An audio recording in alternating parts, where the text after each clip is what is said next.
అందరికీ నమస్తే. ఈరోజు మనతో ఉన్నారు ప్రముఖ సామాజికవేత్త కృష్ణకుమారి గారు ఉన్నారు. మనతో మాట్లాడదాం. మేడం నమస్తే. నమస్తే మేడం, మరణమే ముగింప ఏ సమస్యకైనా కానీ. ఇప్పుడు ఎప్పుడు చూసినా కానీ ఎవరైనా కానీ ఏదైనా బలహీన పడిపోయినా, ఏదన్నా ఇంకేదైనా సమస్య వచ్చినా ఇక వాళ్ళకి మరణమే ముగింపు అన్నట్లు, ఇక నేను బ్రతకడానికి ఇది కాదు అన్నట్లుగా వాళ్ళంతటికి వాళ్ళుగా వాళ్ళ జీవితాలని అర్ధంతరంగా ముగించేసుకుంటున్నారు. ఇప్పుడు ఇటీవల చూసాం మేడం, నిన్నే మనం చూస్తూ ఉన్నాం తార్నాకలో. మేడం, తార్నాకలో జరిగినటువంటి రూపాలి అపార్ట్మెంట్లో జరిగిన ఇన్సిడెంట్, ఆ కుటుంబ సభ్యులు ముగ్గురిని చంపేశాడు, ఆయన చనిపోయాడు. అంటే ఇంత ఎందుకు ఇట్లా ఇదవుతుంది మేడం? ఎందుకంటారు? అసలు మైండ్ సెట్స్ ఎట్లా ఉంటాయి అంటారు? అంటే వీళ్ళకి ఆర్థికపరమైన సమస్యలు ఉన్నాయని అనుకోవట్లేదు మేడం, సామాజిక పరమైన సమస్యలు కూడా లేవు వీళ్ళకి. ఉన్నది కేవలం మానసిక సమస్యలు. అలాగే నేను నిర్ణయం తీసుకుంటే నా భార్య ఆ నిర్ణయాన్ని ఆమోదించాలి, గౌరవించాలి, వత్తాసు పలకాలి అనే ఒక యాటిట్యూడ్ భర్తకు ఉంది అని అనిపిస్తుంది. ఇక్కడ ఇద్దరు చదువుకున్నారు, ఇద్దరు ఉద్యోగస్తులు, చెన్నై రావాలి, చెన్నై పెద్దగా బరువు బాధ్యతలు లేవు. ఒకవేళ అతను అడిగింది తప్పైనా, లేదు అంటే ఆమె అతను చెప్పింది వినకపోయినా, చావైతే పరిష్కారం కాదు. చావే పరిష్కారం అని ఎప్పుడు అనుకుంటారు అంటే ఆలోచన శక్తి తగ్గినప్పుడు. అలాగే ఇంకా అసలు ఇంతకంటే పరిష్కారం ఏమీ లేదు, అన్ని డోర్లు మూసుకుపోయినాయి, నాకు అష్టదిగ్బంధం అయిపోయాము అని వాళ్ళకి వాళ్ళు అనుకుని. అంటే ఇలాంటి పరిస్థితి ఒక మనిషికి ఎప్పుడు వస్తుంది? మానసిక సమస్యలు ఉన్నప్పుడే వస్తాయి. మానసికంగా అతను బలహీనంగా ఉన్నప్పుడు మాత్రమే. ఎప్పుడు కూడా ఈ సృష్టిలో ఒక్క మనిషికి అతి ఎక్కువ సమస్యలు ఉండేది, ఉన్నాయని అనుకునేది. ఎందుకంటే ఎక్కువ ఆలోచించగలడు, ఎక్కువ స్పెక్యులేట్ చేయగలడు, ఎక్కువ పొగరు చూపించగలడు, ఎన్ని చూపించేది ఒక మనిషి కాబట్టే ఈ మనిషికే ఇట్లాంటి సమస్యలు ఎక్కువ ఉంటాయి. ఇప్పుడు ప్రకృతి ముందు ఈ సృష్టిలో ఉన్న జీవజాలాలు మొత్తం తల వంచుతాయి ప్రకృతికి. అంటే అవి నమ్ముతాయి, నాకంటే ఈ ప్రకృతి గొప్పది, శక్తివంతమైంది అని నమ్ముతాయి. అందుకే అవన్నీ కూడా ప్రకృతికి అనుగుణంగా అవి ఉండటానికి ప్రయత్నం చేస్తాయి, ఉంటాయి కూడా. కానీ మనిషి మాత్రమే నాకే కొమ్ములు ఉన్నాయి, ప్రకృతిని నాకు నచ్చినట్టు నేను మార్చుకోగలను, పరిస్థితుల్ని మార్చుకోగలను, నా పక్కనున్న మనుషుల్ని మార్చుకోగలను అని అనుకుంటాడు తప్పితే తనని తను మార్చుకుందాం అని మట్టుకు అనుకోడు. అసలు ఆలోచన రాదు. అక్కడ అదే చెప్పు, ప్రథమ తప్పిదం అదే. ఇంకా అంతకు మించి ఇంకేమీ లేదు. అదే ఇలా ఎందుకుంటున్నాడు అంటే దానికి మానసికమైన చెప్పలేదు. అంటే ఇది ఎలా అంటే ఇది ఒక విశ్వలయం. ఈ మానసిక సమస్యలు ఉన్న వాళ్ళే ఇలా ఆలోచిస్తారు, ఇలా ఆలోచించే వాళ్ళకే సమస్యలు వస్తాయి. ఈ సమస్యలు ఎక్కువైన కొద్దీ మానసిక సమస్యలు ఇంకా పెరుగుతాయి. ఇది ఎటు నుంచి ఎటు రొటేట్ చేసినా ఆగేది మట్టుకు వచ్చి ఆ మనిషికి ఇబ్బందులు, ఆ మనిషి మీద డిపెండ్ అయిన వాళ్ళు కావచ్చు, ఆ మనిషి పక్కన ఉన్నవాళ్ళు కావచ్చు, ఆ మనిషి చుట్టూతో అల్లుకున్న బంధాలకు మాత్రమే సమస్య ఇది. ఆ బంధంలో స్నేహితులు ఉండొచ్చు, ఇంట్లో వాళ్ళు ఉండొచ్చు, చుట్టాలు ఉండొచ్చు, ఎవరున్నా కానీ వీళ్ళ వల్ల వాళ్ళందరూ కూడా బలైపోతారనమాట. అయితే మనుషులకు ఉండే సహజ లక్షణం ఏంటి అంటే పక్క వాళ్ళు, ఈ బంధాల్లో ఉన్నవాళ్ళు అంత తొందరగా విడిచిపెట్టి వెళ్ళాలనుకోరు. వాళ్ళు ఆ విడిచిపెట్టి వెళ్ళాలి అనుకోని తత్వమే వాళ్ళను కూడా సమస్యల్లోకి ఇరికిస్తాను. బలవంతంగా ఇంకా వాళ్ళు అసలు వాళ్ళు ఎంత కూరుకుపోతారో వీళ్ళు కూడా అంతే కూరుకుపోతారు దాంట్లోంచి. ఇప్పుడు బయటకు వచ్చేస్తేనేమో మానసికంగా ఏమనిపిస్తుంది, అరే వీళ్ళు నిన్నదాకా మొన్నదాకా నాతో స్నేహంగా ఉన్నవాళ్ళు, సంతోషంగా ఉన్నవాళ్ళు, ఒక బంధంలో ఉన్నవాళ్ళు, వీళ్ళని వదిలిపెట్టి ఎలా వెళ్తాము అని వాళ్ళు అనుకుంటారు. వాళ్ళు అలా అనుకోవడమే వీళ్ళకి బలం. దీంతో ఇప్పుడు ఈ కుటుంబంలో కూడా మరి అతనితోటి ఆవిడికి కానీ ఆవిడికి ఆయనతోటి కానీ ఏదైనా కానీ పరస్పరం వాళ్ళకి సమస్యలు ఉన్నాయని అర్థమవుతుంది. దీనిలో ఎవరి వల్ల ఎక్కువ ఎవరు ఇబ్బంది పడ్డారు అనే దానికంటే కూడా ఇప్పుడు అతను ఆ చిన్న పాపని, తల్లిని, భార్యని చంపేసి తను చచ్చిపోయాడు అంటే ఇక్కడ 3 హత్యలు, ఒక ఆత్మహత్య. కానీ ఇంత పైశాచికత్వంగా అసలు పైశాచికం అనొద్దండి. మనము పైచాచికత్వం అంటే ఏమవుతుంది అంటే అతను ఏదో కావాలని చేశాడు అనేది కాదు. ఇక్కడ కేవలం పూర్తిగా మనకి మొత్తం స్టోరీ తెలిసినా తెలియకపోయినా ఇలాంటి స్టోరీలు అన్నిటి వెనకమాల ఉండే ఒక మూల కారణం మానసిక సమస్య. ఈ మానసిక సమస్యల్లో నుంచి బయటపడలేని వాళ్ళు ఆత్మహత్య మాత్రమే పరిష్కారం అనుకుంటారు. అదొక్కటే మార్గం అని డిసైడ్ అయిపోతారు వాళ్ళు. అలా కాకుండా సమస్యలు మనుషులకే వస్తాయి, పరిష్కారం చేసుకోగలిగిన వాళ్ళం కూడా మనుషులమే. ప్రతి సమస్యకి ఒక సమస్య వస్తుంది అంటే ఆ సమస్య ఒక పరిష్కారంతోనే సమస్య వస్తుంది అని నమ్మాలి మనం. కొన్ని రోజుల క్రితం కూడా కొన్ని న్యూస్లో కూడా మనం చూసాం మేడం. ఎందుకంటే భార్య పుట్టింటికి వెళ్ళిపోయి రావట్లేదని చెప్పి ఈయన ఫీల్ అయిపోయి ఒక అతను ఆత్మహత్య. అదే భార్య ఎందుకు పుట్టింటికి వెళ్ళిపోతుంది? భర్త అంతా సవ్యంగా ఉంటే భార్య పుట్టింటికి వెళ్ళిపోద్దా? వెళ్ళదు కదా. పోనీ ఆవిడదే సమస్య అనుకుంటే నువ్వు మాట్లాడి ఆ సమస్యను ఏంటో పరిష్కారం చేసుకోవాలి. అలా కాకుండా ఆ పేరు చెప్పి నువ్వు ఈ సమస్య నుంచి తప్పుకోవాలనుకున్నావు అంటే, ఆత్మహత్య చేసుకున్నావు అంటే, చాలా మంది ఏమంటారంటే ఆత్మహత్య పిరికి చర్య అంటారు. కాదు, వాళ్ళు ఏ మాటగా మాట పోరాటం చేస్తారు జీవితంలో. కానీ అవన్నీ ఆ పోరాటం వెనకమాల ఒక ప్రణాళిక కానీ, ఒక పద్ధతి కానీ, ఒక లాజిక్ కానీ ఉండదు. ఆ ఉండకపోయేసరికి వాళ్ళు ఏమనుకుంటారంటే నేను దీనిలోంచి బయటపడడానికి ఇది చేశాను, అది చేశాను, నేను చాలా పోరాటం చేశాను అని అనుకుంటారు.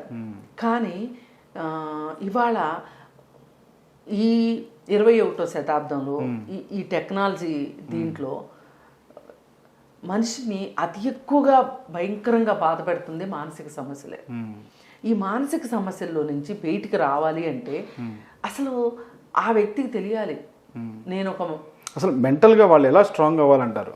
ఎలా స్ట్రాంగ్ అవ్వాలి అంటే నాకు పదే నేను ఒక ఆలోచనలో నుంచి ఎందుకు బయటపడలేకపోతున్నాను, పదే నాకు అపజయాలే ఎందుకు వస్తున్నాయి, పదే నేను తిట్టించుకోవడం కానీ నేను తిట్టడం మాత్రం జరుగుతుంది, పరస్పరం నిందించుకోవడాలు ఇవన్నీ ఎందుకు జరుగుతున్నాయి నాకే అనే ఆలోచన వస్తే గనక దాని నుంచి బయటపడటానికి చాలామంది ఏం చేస్తారు అంటే దేవుళ్ళని ఎక్కువ నమ్ముతారు, దైవభక్తిలోకి వెళ్ళిపోతారు. కొంతమంది ఏమో ఈ సమస్యలన్నిటికీ నా పక్క వాళ్ళే కారణం, నేను కాదు అని నిందించటం ఎక్కువైపోతుంది. బ్లేమింగ్ అనమాట. ఎవరి దగ్గర అయితే మనము ఒక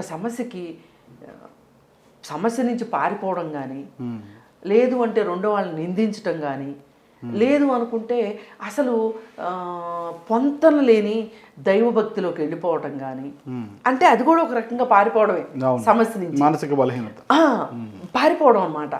అయితే ఇవన్నీ ఎవరైతే అతని చుట్టూ ఉన్న క్లోజ్ నెట్ వాళ్ళు గమనించినప్పుడు వాళ్ళు ఒక అవసరమైతే బలవంతం చేసైనా సరే వాళ్ళని ఒక మానసిక కల్పించుకునైనా సరే ఒక మానసిక వైద్యుడి దగ్గరికి కానీ, లేకపోతే మానసిక శాస్త్రవేత్తల దగ్గరికి కానీ, అంటే సైకాలజిస్ట్ దగ్గరికి కానీ, సైకియాట్రిస్ట్ దగ్గరికి కానీ తీసుకెళ్ళగలగాలి.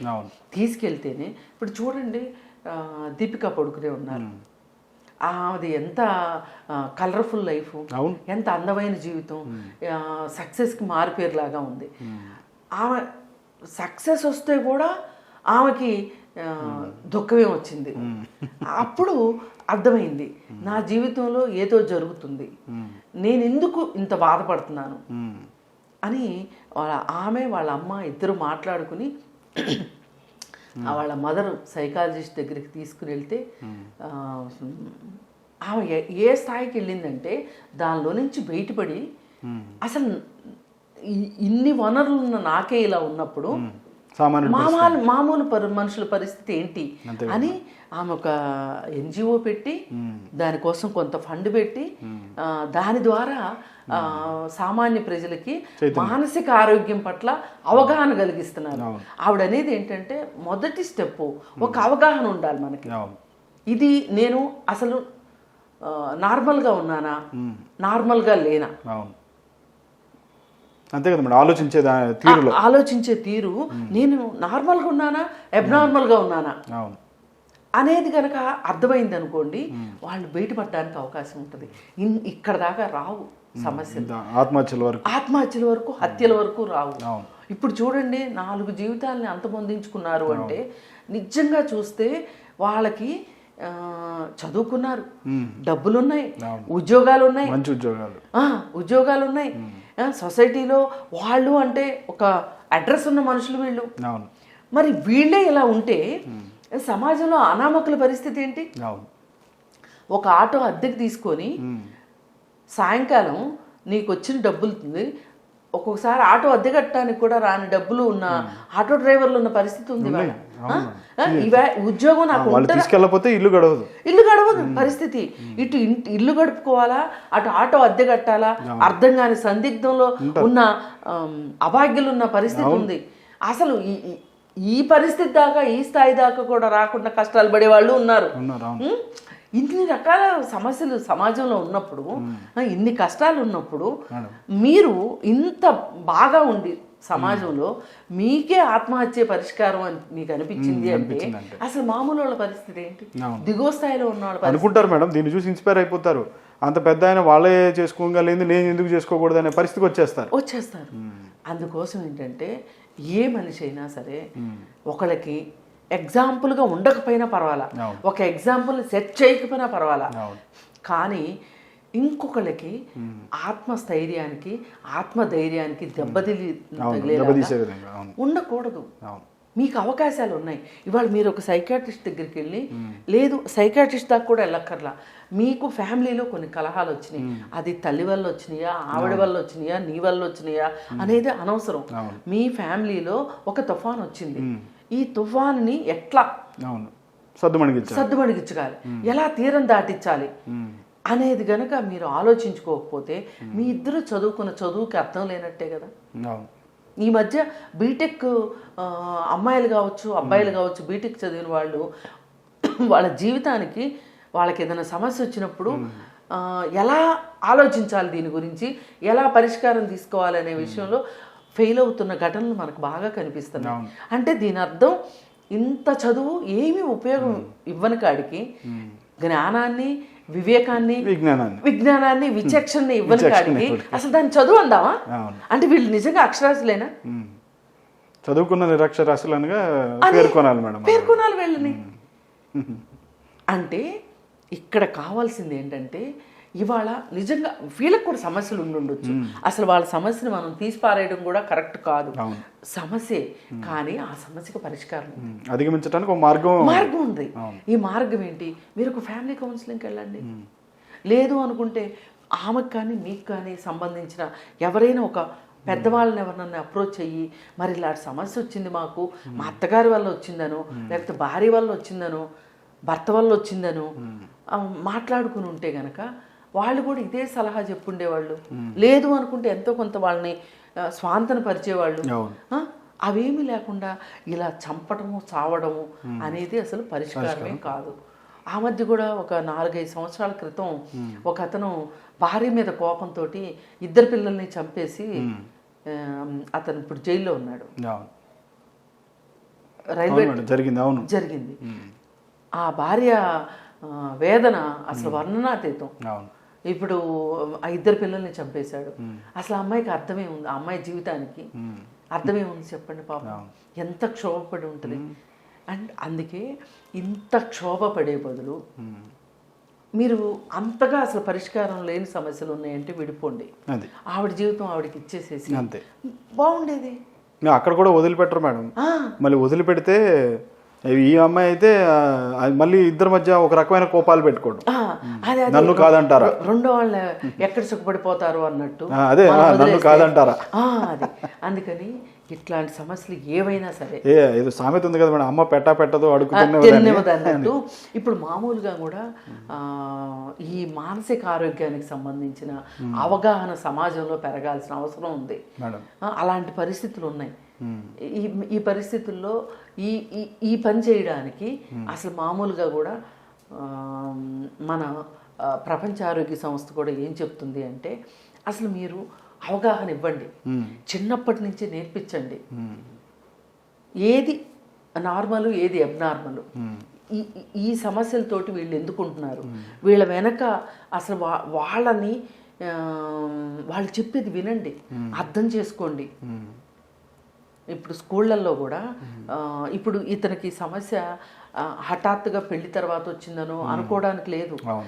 ఇతను కావచ్చు ఆమె కావచ్చు, వాళ్ళ కుటుంబ సభ్యుల దగ్గర నుంచి వాళ్ళు పెరిగిన వాతావరణంలో నుంచి వచ్చుండొచ్చు ఈ సమస్యలు.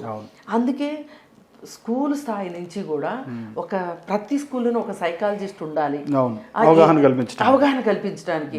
ఏ పిల్లవాడైనా సరే ఏ పాప అయినా సరే మామూలుగా కంటే కూడా ఏదైనా ఒక డిఫరెంట్ గా బిహేవ్ చేస్తున్నారు అంటే వాళ్ళతోటి మాట్లాడి తల్లితో సమస్య ఉందా, తండ్రితో సమస్య ఉందా, లేకపోతే తల్లిదండ్రులు ఉన్నారా లేదా, ఏం జరుగుతుంది అనేది ఆ వయసులో గనక వాళ్ళకి మనం సరిగా వాళ్ళకి గైడెన్స్ ఇచ్చాము అంటే భవిష్యత్తులో వాళ్ళు స్థిమితంగా ఉండగలుగుతారు.